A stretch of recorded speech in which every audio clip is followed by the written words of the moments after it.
7 Februari tahun 83 diresmikan oleh Bapak Presiden Bapak Soeharto pada waktu itu. Lalu bulan Mei-nya tanggal 3 saya masuk kerja sebagai angkatan pertama. Jadi kita waktu itu pertama, kita mesinnya itu masih baru. Nah kita belajar karena kita punya manajer dulu Pak Arnanto, Pak Rajo, kebetulan bapak-bapak kenal juga. Mereka itu guru-guru saya. Jadi kita dipaksa belajar transfer teknologi dari orang-orang Jepang, orang-orang New Zealand.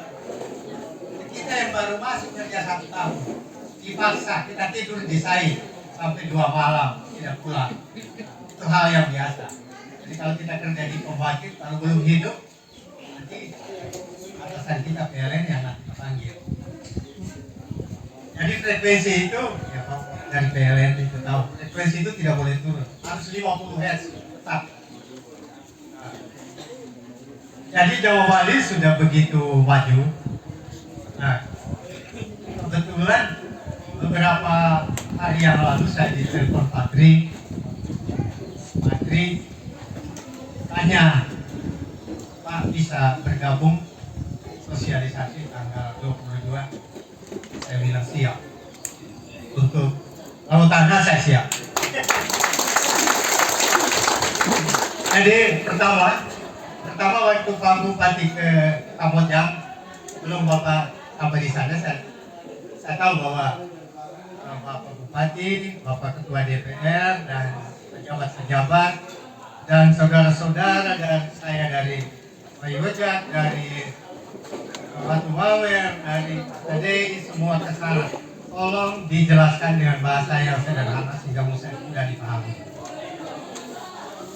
Nah, kalau kita bicara lembah tayung ini sebenarnya hal yang biasa karena saya kerja di Kamojang pertama saya masuk tahun 83. Saya di maintenance, kemudian di operasi, lalu ke engineering, lalu kemudian ke lingkungan, lalu kemudian Gunung Salak. Gunung Salak itu PLTP terbesar di Indonesia pada waktu itu. Saya disuruh untuk mulai merintis pengoperasian di PLTP Gunung Salak 180 MW. Nah, waktu itu saya bawa anak STM. Saya sendiri, waktu itu sarjana hanya saya sendiri. Saya bawa anak STM 28 orang. Nah, kita bisa mengoperasikan 3 unit sampai selesai. Dan kalau kita bilang puji Tuhan, alhamdulillah semua bisa berjalan dan Gunung Salak jadi contoh untuk pengoperasian selanjutnya. Jadi orang-orang dari Gunung Salak, dari Kamojang kita kumpul, lalu kemudian ada komisioning di dia, teman-teman kita yang salah. Saya ikut komisioning sebagai technical advisor pada waktu itu tahun 2003. Lalu kemudian saya pindah setelah dari Gunung Salak, saya pindah lagi ke Kamojang sebagai manajer operasi. Karena waktu itu Kamojang itu hanya 140 MW, Darajat 55, Gunung Salak 180. Jadi saya harus membawahi Kamojang, Salak, dan Darajat. Nah, saya pada waktu itu termasuk kita bisa mendapatkan bendera emas untuk PLTP karena performance kinerja kita bagus. Jadi kinerja itu diukur dari selama 1 tahun itu dia bisa beroperasi berapa lama. Kalau bisa 0, kalau bisa tidak boleh ada gangguan. Jadi jalan terus. Nah, PLTP Darajat itu pernah sampai 100%. Artinya dalam 1 tahun itu tidak ada terjadi gangguan atau terjadi derating. Kamojang 98%. Itu artinya dia dalam 1 tahun itu mungkin hanya 2-3 hari saja dia ada gangguan atau derating. Nah, mesin-mesinnya juga berbeda. Jadi kalau Kamojang itu ada Mitsubishi, Darajat ada Fuji, lalu Gunung Salak ada Ansaldo. Nah itu mesin-mesin Eropa, mesin-mesin Jepang. Nah kemudian LTP yang lain menyusul. Nah, akhirnya mengikuti jalannya Kamojang. Jadi Kamojang itu sebenarnya pionir LTP pertama di Indonesia yang satu unit itu baru tahun 2018 kemarin itu sudah direnovasi. Karena umurnya sudah 30, sudah hampir 40 tahun. 40 tahun operasi Pak. Jadi lifetime-nya. Jadi mungkin nanti kalau Bapak-Bapak dari PLN membangun punya kita ini 10 megawatt, mudah-mudahan bisa di atas 40 tahun. Artinya 40 tahun dia jalan terus. Dan selama masih ada persediaan di dalam bumi sampai anak cucu kita pun tidak habis-habis. Itu kelebihannya PLTP. Dan kalau nanti kita lihat PLTP itu dia punya emisi karbon. Jadi kalau kita mendapatkan 1 kWh, kalau kita pakai diesel, 1 liter diesel itu kita butuhkan untuk menghasilkan 1 kWh kira-kira 0,3 liter. Jadi 0,3 liter itu dia baru bisa menghasilkan 1 kWh. Nah, kalau harga sekarang diesel berapa ya Bapak-Bapak yang pakai diesel? Kakak saya yang di belakang itu yang suka ke Kamojang itu punya diesel itu. Itu beli sendiri, biayanya mahal. Itu baru biaya bahan bakar saja. Jadi kalau harga dieselnya itu kalau sekarang misalnya harga industri bisa sampai 15 ribuan, berarti sudah komponen C-nya, namanya komponen C, komponen bahan bakar. Itu berarti itu saja sudah 5 ribu. Belum hitung komponen lain. Komponen investasi kita pakai buat beli genset, kita pakai lagi untuk pemeliharaan, lalu ada tambah lagi oli segala macam. Jadi totalnya bisa sampai 8 ribu. Mahal. Tapi PLTP berapa? Paling murah. Harga PLTP di mana-mana tidak sama. Tetapi ada patokannya. Kalau Gunung Salak sekarang itu 7 sen dolar. 7 sen dolar berarti kira-kira 1.000 rupiah per kWh. Kalau Bapak beli diesel, beli itu sudah berapa liter itu bisa dihitung. Harapannya PLTP kita nanti seperti begitu. Jadi saya selama di PLTP suka dukanya itu juga ada. Tidak hanya baik semua. Saya pernah dikurung di dalam orang itu sama orang-orang kampung itu. Dalam orang-orang Sunda kalau sudah marah kita hati-hati Pak. Jadi kami waktu itu sudah raja, dia komplain tutup itu portal. Tapi mari kita diskusi, kita bicara. Ada apa sih masalahnya? Nah, setelah kita jelaskan permasalahan bahwa ini adalah proyek banyak orang, bukan untuk 1-2 orang. Proyek ini untuk seluruh Indonesia. Karena apa? Karena sistemnya ini masuk ke Jawa Bali. Berapa juta orang yang ada di Jawa Bali itu menikmati. Jadi kalau kita punya gaji juga mungkin seluruh ATD bisa jadi, pulau-pulau yang di sekitar bisa jalan. Karena kapasitasnya cukup besar ya Pak. Kira-kira 40 ya Pak. Kalau saya tahun 2015 setelah saya pensiun, saya diminta PLN untuk membenahi Ulumbu, PLTP Ulumbu. PLTP Ulumbu tadi sehari dia bisa gangguan 2-3 kali. Lalu kemudian kita perbaiki sehingga tahun 2016 itu sudah hampir tidak ada gangguan lagi. Jadi itu 3 sumur, tetapi yang baru dipakai 10. Jadi 3 sumur itu, yang satunya itu berhasil, itu menghasilkan 15 megawatt. Dulu Ruteng itu beban puncaknya, bebannya di Ruteng itu hanya 3 MW. Tapi begitu masuk Ulumbu dia sudah masuk ke jaringan sampai ke Labuan Bajo, sampai ke Laratuka, Ende. Jadi manfaatnya itu sangat besar. Lalu kemudian ada hal-hal lain. Ini akan membuka kesempatan buat anak-anak kita, buat generasi yang akan datang bisa berkarya. Juga mereka tidak harus datang ke Malaysia, kemana. Nah, mungkin kesempatan ini buat mereka bisa berkreasi. Jadi ada banyak manfaatnya. Lalu kemudian nanti saya akan sampaikan bagaimana sih proses yang sebenarnya ditakutkan oleh masyarakat yang belum paham. Jadi teknologi PLTP itu sebenarnya paling sederhana. kalau kita mau bicara dengan air ketika kita buka keran, dia putar turbin putar generator sudah langsung mengeluarkan listrik. Kalau PLTP, kalau kita mau jalankan, bersama tinggal buka sumur, hanya pemanasan direct, lalu kemudian kita jalankan mesinnya. Kalau Gunung Salak itu 10 menit dia sudah masuk. Kadang-kadang 5 menit dia sudah paralel kembali dengan sistem. Jadi sangat cepat. Teknologi sekarang itu tidak usah dikhawatirkan. Makin kesini teknologinya makin berkembang. Saya di Itali itu di Landarello itu ada control room. Control room itu satu unit dipasang misalnya seperti di sini, satu di Batu Bale, satu di Bau Raja, satu di Atalojo, satu di Lebala. Tapi satu control room di sini. Jadi kalau ada mesin yang gangguan di sana, nanti dari sini yang akan start dari sini. Tapi efeknya tenaga kerjanya yang kurang. Itu kasihan untuk orang yang masuk kerja. Jadi itu juga mungkin teknologi yang bisa merugikan. Tapi itu mahal, Pak. Mahal. Ya, jadi saya mau menyampaikan begini, Pak. Jadi semua di alam ini sudah disediakan oleh Tuhan untuk bisa dirubah menjadi energi. Ketika tenaga angin di sini yang paling potensial itu di Sumba. Karena ada studi dari Black and Pitt mengatakan bahwa Sumba sangat potensial karena kecepatan anginnya rata-rata sekitar 6 meter per detik.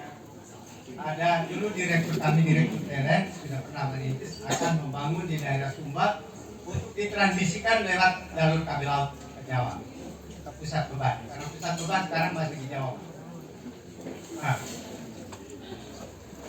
sekarang ini yang angin, ini saya sudah ke Sidrap. Sidrap itu dia 70 megawatt, itu dari angin. Jadi dia pasang kincir, kemudian dia gerakan generator, listriknya menghasilkan 70 megawatt. Lalu Jeneponto sekitar 40 sekian megawatt. Itu juga sama di pantai, kecepatan anginnya tinggi. Lalu kemudian kalau hidro, daerah kita harus akui bahwa kita tidak punya PLTA, tidak punya waduk. Mungkin kalau ada air yang mengalir itu sebenarnya juga bisa kita gunakan. Tapi air kita rata-rata mengalirnya di bawah. Kalau kita punya kampung ini di atas, kita punya air keluar di Waikerata, di Waikobak, Waikobok, Waikowan. Itu sudah elevasinya di bawah. Jadi air yang ada di sini harus dipompa ke atas, makan energi yang begitu besar. Mungkin kedepannya bisa ada energi alternatif, bisa pasang solar cell, sinar matahari bisa menggerakkan pompa dari Waiwu atau Waikerata naik ke atas, bisa distribusikan ke atas ini. Atau mungkin geothermalnya juga bisa berperan nanti. Jadi kita kalau hidro yang besar-besar hanya ada di Jawa, Sumatera. Hidro, kalau di kemarin saya ke tambang nikel 3 bulan yang lalu, saya diminta untuk training orang-orangnya di pembangkit hidro. Karena mereka untuk tambang nikel, mereka punya pembangkit itu 500 megawatt. 500 megawatt itu dari PLTA turun dari 1 dimanfaatkan lagi di bendungan yang kedua sampai ketiga. Jadi sistemnya sekali. Nah, kemudian sekarang mereka punya PLTU di Vale, di Inko, sudah ditutup. Jadi sudah tidak jalan lagi. Karena PLTU itu nanti ada slide 1 saya tunjukkan bahwa karbon CO2 yang dihasilkan dari pembakaran batu bara, minyak bumi atau diesel itu sangat tinggi. Dibandingkan PLTP itu sangat nihil. Atau boleh dikatakan tidak ada. Ada sih ada. Jadi kalau kita pakai uapnya sekian ribu ton, dia hanya sekitar 1% itu dari berat uap. Jadi mungkin ada berapa puluh karbon yang dihasilkan. Jadi dalam pengeboran tadi sudah Bapak dosen dari ITB, ada geothermalnya, jurusan geothermal di sana ya Pak. Banyak junior saya yang sudah mengambil S2 geothermal Pak. Jadi sekarang di Wayang Bindu, Ya di Wayang Windu ada, di Ciwidey ada, di Jodipan juga ada Pak, Ruli Pak. Ya, Ruli dan Rio itu termasuk junior saya. Waktu mereka masuk di Kamojang sama teman-teman yang kemarin di Kamojang itu mereka termasuk itu junior yang harus kita bina untuk mereka bisa mandiri dan sekarang mereka sudah jalan sendiri. Jadi kemarin saya telepon juga mereka sangat welcome, mereka memberikan informasi. Ketika bapak-bapak pulang mereka sampaikan, sudah Pak kami sudah jelaskan semaksimal mungkin, mudah-mudahan ATDI bisa cepat bangun, bisa cepat jalan dan kita juga bisa berkontribusi. Tapi jangan lupa bahwa orang-orang kita di sini juga banyak yang mereka juga bisa akan kesempatan itu, karena kesempatan itu jarang. Jadi kemudian yang lain kalau kita bakar batu bara itu 1 kilogram batu bara itu hampir mengeluarkan karbon hampir 1 kilo. Jadi begitu besarnya sehingga terjadi apa? Nanti dia menimbulkan efek rumah kaca, akhirnya perubahan iklim, bencana di mana-mana, hujan tidak karuan, lalu kemudian angin, bencana itu yang kita harus antisipasi. Jadi mungkin ada program pemerintah yang zero emission sekian tahun yang akan datang, berapa? 2060 ya. Tapi kalau kata Pak Herman Daniel, separuh dari itu 2050 juga belum tentu. Karena renewable itu sangat lambat naiknya. Salah satunya Pak, kita harus bangga ketika PLTP kita ini jalan bahwa dia akan saving karbon dan itu bisa dijual. Contoh Gunung Salak kita jual, jadi begini pembayarannya itu nanti negara-negara yang punya industri itu dia membayar negara-negara yang tidak menghasilkan karbon. Nah itu ada perusahaan, itu tergantung kerjasamanya. Gunung Salak masih dapat, tapi khusus karbonnya bentuknya lain, tidak CDM. Lalu kemudian natural gas itu di bawah. Natural gas relatif lebih rendah daripada batu bara karena dia masih minyak. Lalu kemudian minyak bumi juga lebih tinggi sedikit di atas natural gas atau gas alam, gas LPG. Kemudian biomasa. Sekarang itu sudah ada teknologi untuk mencampur batu bara dengan tumbuhan-tumbuhan ini nanti dipres, dibuat pelet, nah dicampur dengan batu bara supaya emisinya turun. Jadi orientasinya itu supaya kita jangan sampai pemanasan temperaturnya itu dan temperatur bumi itu jangan sampai naik terus. Tadi saya bilang kepada bapak-bapak ini bahwa pertama kali saya masuk di Kamojang temperaturnya suhu lingkungannya, ambang temperaturnya itu kira-kira 18 derajat. Sekarang sudah 28. Berarti dalam jangka waktu kira-kira 40 tahun itu naiknya 10 derajat. Berarti kalau kita masih membakar bahan bakar fosil batu bara, itu kita mempercepat pemanasan global. Nah, mungkin di negara lain itu sudah sampai dengan 40 derajat. Kemarin saya di Sumbawa 38 derajat. Panas Pak. Lalu kemudian solar ini jadi kalau dulu kakak Markus pernah pasang juga di sini. Mungkin masih ada yang pasang. Iya kakak ya. Ya. Tapi itu langsung menyala ya. Pakai baterai. Nah ini baterainya masih mahal. Sekarang dibangun di Cirata 150 megawatt, sekarang di atas air, diapung di atas bendungan Cirata. Lalu kemudian di Saguling akan dibiayai oleh Arab Saudi, itu juga besar.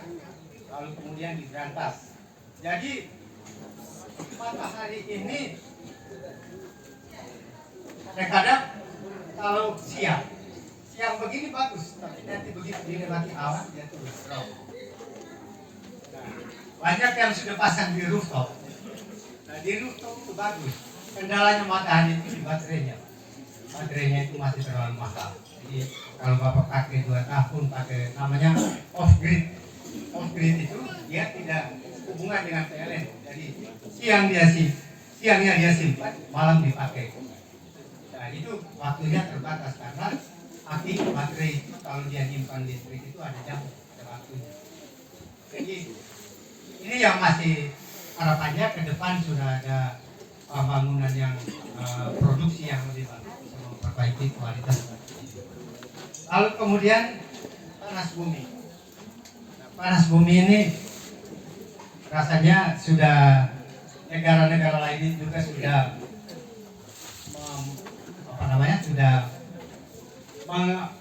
memanfaatkan panas bumi ini sudah dari tahun 50-an, 60-an itu sudah. Tapi di kita baru tahun 82, lalu sekarang kita baru mau di sini. Mudah-mudahan di sini kita bisa jadi satu kebanggaan. Nah, kalau tadi Bapak Dokter dari Geologi ITB menjelaskan bahwa air itu khawatir bahwa air itu akan terganggu. Memang air itu bisa aja terganggu, tetapi terganggunya kan banyak permasalahan. Kita Wai Kerata itu saya pernah waktu Pak Kakak Markus ini masih kepala lurah di sini ya, itu saya bilang kakak coba ditanamin pohon lagi ke atas supaya airnya itu dia dipakai. Dan itu cukup bagus. Jadi kalau kita tidak bisa membandingkan Kamojang, Derajat, Dieng, itu mereka beda alamnya Pak. Karena dia alamnya itu dia punya hutan yang Gunung Salak, apalagi itu masih hutan tertutup. Jadi air itu dia bisa mengalir ke bawah, buat lagi, jadi panas lagi, pakai untuk menggerakkan turbin, kembalikan lagi, suntikan kembali ke tanah. Pada satu saat dia kelebihan bisa kita pakai. Kalau kemarin bapak-bapak ke Kamojang, saya pernah buat di samping cooling tower itu, air itu keluar dari sana dengan pH-nya itu 5. Lalu kemudian kita injeksikan NaOH, bahan kimia, untuk menaikkan pH. Lalu kemudian kita periksa. Jadi itu dimonitor setiap saat. Jadi tidak usah khawatir bahwa setiap ada operasinya itu berjalan, proses monitoringnya juga tetap berjalan. Tujuannya apa? Supaya di ambang batas itu masih terpenuhi. Jadi jangan sampai kelebihan. Tapi rata-rata belum. Saya bekerja sudah hampir 40 tahun berkecimpung di PLTP ini, tidak ada yang di atas ambang batas. Semua relatif masih sangat bagus. Nah, jadi ini kalau tadi sudah dijelaskan oleh Bapak dosen Pak Dokter tadi sudah menjelaskan, dan saya tidak akan menjelaskan lagi. Juga pemanfaatannya juga sama. Jadi kalau orang dulu menggunakan sebagai pengobatan, kalau di Kamojang itu orang dari Cirebon, apalagi mak-mak atau nona-nona, mereka ambil belerang, tempel di dia punya muka, besok dia punya muka sudah bersih, sudah mulus lagi. Ya di Karun itu bisa Pak. Nah, kamu buah untuk hebat kali, buah biar meter. Ya. Jadi kenapa orang dari Jakarta itu senang main ke Lembang? Karena di sana ada air panas. Mereka bisa berendam di Ciater. Lalu kita punya air panas di sini kan banyak terbuang-buang sampai muara lagi ke Rawala. Sayang. Jadi air panas yang ada, air bagus. Ya, saya teringat tahun 2008 saya bawa anak saya 2 ke sini. Anak saya yang laki, dia mandi di Wai Kerata. Terus saya suruh dia minum air. Bukan iklan Pak, tapi begitu dia minum, Pak, kok ini manis ya? Nah, belakangan ada dari Le Mineral, oh ada manis-manisnya. Jadi artinya apa? Air Wai Kerata kita itu sangat bagus. Kita saya juga besar dengan air Waikrata, jadi kita tidak bisa bohong bahwa air kita itu sangat bagus. Nah, kita tidak tahu air itu basah atau asam, kita tidak tahu, tetapi bahwa kita minum kita sehat. Dan sampai hari ini juga belum kita ukur. Tapi mungkin satu saat tetapi rasanya air baik rata Waimu, baik Obok itu sama. Karena kita isi di bambu saja, dulu kita ambil air itu pakai bambu. Bambunya itu dalam bambu itu ada terindikasi itu agak licin. Artinya terindikasi bahwa air itu dia pH-nya bagus standar. pH standar itu artinya dia derajat keasaman. Jadi dia kalau antara 7 dan 8. Kalau di bawah 7, di bawah 6 apalagi. 6 sampai 8 itu normal. Jadi kalau kita lihat air itu ada kualitasnya. Ada golongan 1, 2, 3, 4. Kalau nggak air kita sih, air pasti sangat bagus. Malah kalau bisa diisi di aqua bisa langsung dijual, Pak. Ya. Jadi kemudian kalau di dunia luar sana dijadikan tempat rekreasi, Pak. Kalau orang-orang Jepang itu rendam, kaki itu dia rendam mereka, panas, rendam kaki. Jadi itu bayar mahal. Jadi sayangnya kalau kita punya potensi tidak bisa kita manfaatkan. Lalu kemudian juga tempat rekreasi orang bisa kunjungi dengan biasanya kalau orang penasaran dengan uang tidak jadi masalah. Nah itu bisa menjadi sumber penghasilan orang setempat, dia bisa jualan, dia bisa buka warung, lalu juga dia bisa bayar pajak ke daerah. Jadi banyak manfaatnya. Lalu kalau bisa juga dibikin tanaman di dalam sebagai pemanas sudah banyak. Lalu kemudian sumber air baku juga. Jadi kalau satu yang di Kamojang airnya keluar, saya saring, Pak. Ini mungkin kalau bapak yang ada airnya, kalau sebelah sana Lokoba itu airnya agak sepat ya. Sepat itu artinya dia itu asam, jadi belerangnya terlalu tinggi. Jadi, nah lalu kemudian saya juga dengar sedikit, maaf, kamu malu juga ya katawe, kami wair dulu muka mel atau nggak, yang di bor itu nanti. Nah itu sebenarnya penyakit air itu sederhana. Jadi kita bisa pakai tijuk, kita bisa pakai pasir, lalu kemudian kita punya tempurung atau kita punya sabut kelapa ini banyak, lalu kemudian pakai pasir lagi berselang-seling, kan dia keluar jadi air bersih. Malah lebih bersih air itu daripada peralatan yang dibuat Korea atau dibuat di Taiwan. Nah, lalu pemakaian secara komersil pembangkit tenaga listrik. Jadi pembangkit tenaga listrik itu ada namanya entalpi rendah. Lalu kemudian bisa dipakai untuk entalpi yang sedang. Lalu kemudian ada entalpi yang tinggi. Tetapi kalau bicara entalpi asik, jadi entalpi pun ada. Maka kita patawai. Campur sedikit maaf Pak Bupati. Ya kita patawai, bukan kalau mulai nama. Itu nama itu dia sudah punya energi. Jadi kita bisa ukur dia punya tekanan berapa, temperatur berapa. Lalu di situ dia ada tenaganya, sudah ada tenaganya. Itu namanya entalpi. Baik pun dia ini mulai naburangan terus pun ada buon, air buon. Nah itu yang jadi energi, itu yang dipakai. Jadi kalau sendiri mau ke dapur alam itu betul, karena dimasaknya dari dalam. Jadi kalau tadi Bapak Biologi sudah menjelaskan itu benar. Nah, jadi kita tinggal nanti di bor itu juga dibuat sedemikian sehingga dia itu tidak akan kemana-mana.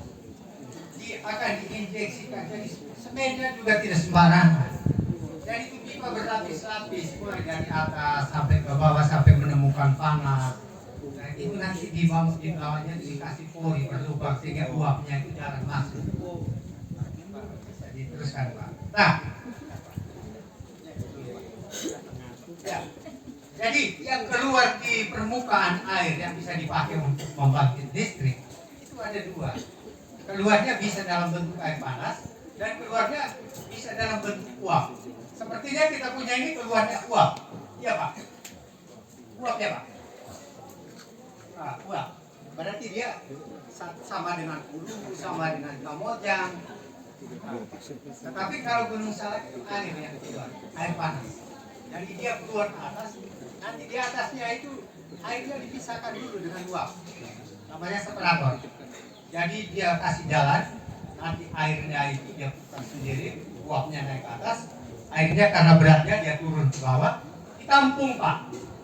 Ditampung di bak, lalu diinjeksikan lagi ke dalam bumi. Jadi airnya akan bolak-balik terus. Nah, ada satu kasus. Tahun, saya tidak tahu Pak ya, mungkin Bapak bisa sharing saja. Tapi ini pengalaman saya dari Yunokal. Teman-teman Yunokal mengatakan, ketika mereka injeksi di dalam, dia punya field itu ada beberapa sumur mengalami degradasi terjadi sedikit. Lalu kesimpulannya mereka termasuk Dr. Galup juga ikut datang. Dia bilang itu dia hanya bersirkulasi. Jadi tidak punya atau priuk itu satu dan keluar sebelah sana dan keluar sebelah sini. Jadi begitu diinjeksi di sebelah sini, dia keluar lagi sebelah sana. Jadi coba dimasukkan bahan kimia, diinjeksikan bahan kimia, keluar di sumur AMI 8, AMI 11 Pak. Jadi diinjeksikan dari AMI 7. Kalau Gunung Salak namanya AMI ya Pak. AMI bengkok. AMI itu apa? Bambu. Jadi itu bambu bengkok. Kalau kita tidak kayu mana?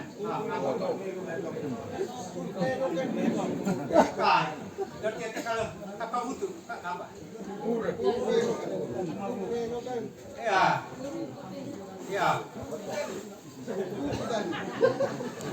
Ya.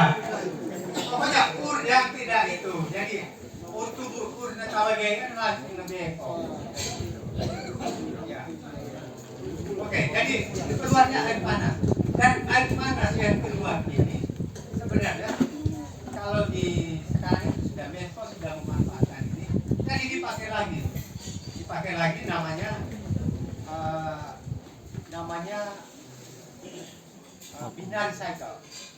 Jadi binary itu sama dengan kerjanya hampir sama dengan AC. AC itu kan kita putar aja, ada kompresor dia putar lalu kemudian udara yang masuk ada didinginkan, jadi dipanaskan setelah itu diekspansi.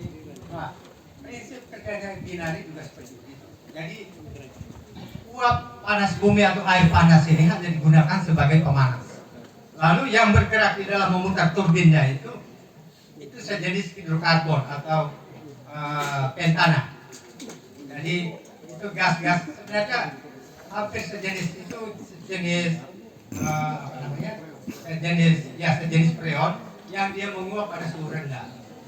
Jadi begitu dipanaskan dia emisinya dia naik. Nah itu kemarin saya diminta Medco untuk membuat evaluasi untuk biaya pemeliharanya di Lawu itu dia 30 megawatt. Tapi itu di bawah maintenance jadi air panas yang keluar dari sini selain uapnya dipakai untuk putar turbin, air panasnya juga dipakai untuk siklus yang kedua. Jadi dia lebih besar, tambah besar. Jadi kalau punya kita misalnya nanti dia hanya satu, tergantung nanti kalau mesinnya itu dia masuk pada suhunya tinggal dan buangnya rendah cukup sampai dengan suhu 48 atau di bawah 50. Nah, dia bisa ditampung atau bisa diinjeksikan lagi atau dipakai mandi dulu baru diinjeksikan lagi ke bumi lagi. Jadi airnya tetap aja dia tidak akan bolak-balik. Lalu kemudian kalau uap dia sebagai uap itu dia langsung putar turbin. Jadi itu yang membedakan. Nah, ini bentar. Jadi kalau ini saya ambilnya ini dari namanya itu Gunung Papandayan di daerah Jawa Barat di Garut. Tahun 2000 sini tidak, saya tahun 2000 itu saya pernah ke sini. Jalan-jalan saja Pak. Naik ke atas tadi ya. Ini kosong, tidak ada. Nah, baru tahun 2010 ke sini sudah dibuat tempat wisata. Jadi di sini keluarnya ini ada air panasnya itu masuk ke sini. Ini dipakai sebagai kolam renang, dipakai untuk pemandian. Malah ada itu hotel-hotelnya juga. Jadi ada manfaatnya. Nah, kalau di sini yang kita lihat ini sama. Kalau ini juga sama. Ini semburan dari bawah itu langsung naik ke atas. Itu di Cisolok, di Jawa Barat. Di sebelahnya Gunung Salak. Nah, di Amerika punya begini. Ini orang-orang datang itu. Itu di geisha.